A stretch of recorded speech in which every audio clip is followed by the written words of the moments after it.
Hi everyone, I'm here today to review Malibu Rising by Taylor Jenkins Reid. This is a book that I read quite a few months ago in 2021 and absolutely adored, which did not surprise me one bit because I love Taylor Jenkins Reid's writing. So I gave this book 5 stars. It's not as fresh in my head as I would like for this review, which is a little bit sad, but all the same, I'm sure it's all going to come flooding back as I talk about this wonderful book. I will say, I remember when first picking this up that I struggled to get into it more than what I did with any of her other books that I've read. I've read Forever Interrupted. I've read, obviously, The Seven Husbands of Evelyn Hugo, Daisy Jones and the Six. I've also read Evidence of the Affair. And this was definitely the one, as I said, that I struggled to get into the most, which is strange because I thought that it would have a very Evelyn Hugo kind of feel to it, which it did. But it jumped around a bit more than that, which made it slightly more of a task to get into. That said, this did not affect my overall enjoyment of the novel, and I actually ended up loving it equally to Evelyn Hugo, I'd say. So this one does have links to Evelyn Hugo. It also does have links to Daisy Jones and the Six. You don't need to have read either of those first, but why would you not have already read those anyway? I think you should read those and then read this. So this one follows a family of someone who you meet in mainly Evelyn Hugo, a character called Mick Reaver. But then there are characters in this that are kind of associated with something that happens in Daisy Jones and the Six as well. So that's why it's helpful, but not necessary. And like I said, it doesn't really affect, but it just gives you more background and helps you kind of develop a love for these characters and the situation potentially even quicker, I think. So we follow this family and the time jumps around quite a bit. So part 1, at the start of the book, we are in a Saturday, August 27th, 1983. And essentially this part of the story is actually just 7 a.m. to 7 p.m. But among that, you then, I don't know if I can find an example anywhere, but you then get other flashes to other timelines later on. So you're not always following this timeline.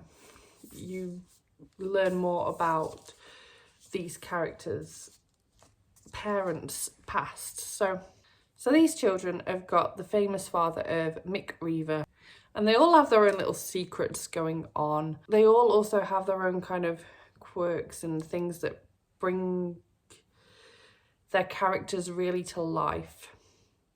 They are not perfect by any means, but also they aren't just different or have any sort of issues going on for the sake of having them either.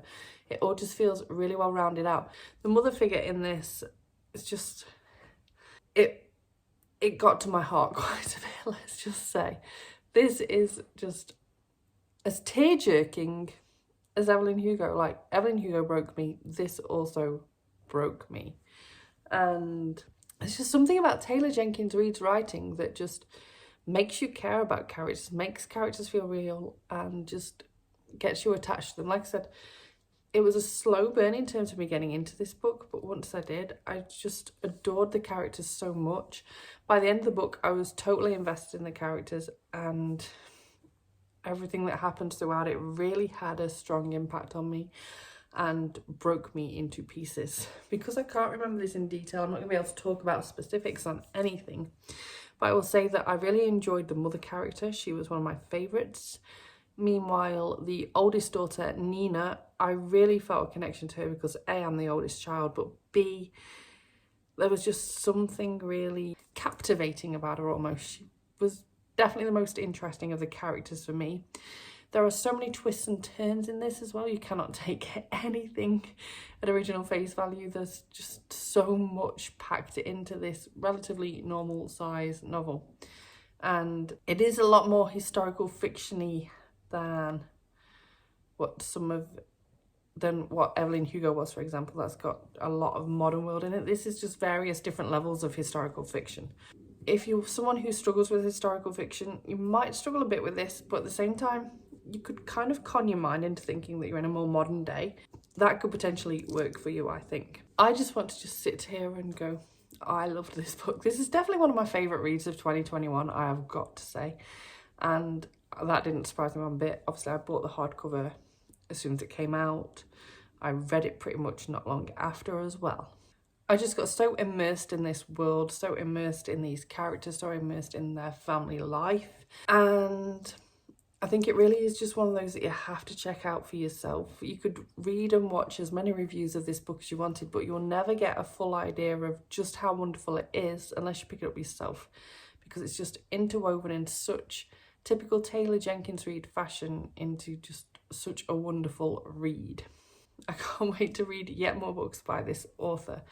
If I had to rate this in terms of how much I love it compared to Daisy Jones or Evelyn Hugo, I'd say I like this one more than Daisy Jones. I think it's on par with Evelyn Hugo. If you held a gun to my head and said I've got to pick either Malibu Rising or Evelyn Hugo as my favourite Taylor Jenkins Reid book, I'd go Evelyn Hugo. But there's really very little in it, and in some ways I like this one more because the drama involved in various different characters, it kind of really raised the stakes, and it was just heartbreaking at times, whereas Evelyn Hugo does that, but it's more just about, mainly at least, Evelyn Hugo. So yeah, depends on whether you like a story that's more family based as to whether you'll love this one more. I have also, this really saddens me, seen a lot more kind of negative reviews for this one, or people just disappointed by it. I think you really need to go into this thinking, this is different to Evelyn Hugo. This is different to Daisy Jones. Sure, it has the connections. Sure, it's very similar to Evelyn Hugo in the historical fiction element and the way it's written to an extent. But try to think this one as more as a traditional novel. It's probably my way of saying it. This definitely stands up for me, and I hope it does for you too. I hope you found this review helpful in some way. If you enjoyed it, please give it a thumbs up. If you want to see more book reviews from me, then please subscribe, and I will see you very soon. Bye bye.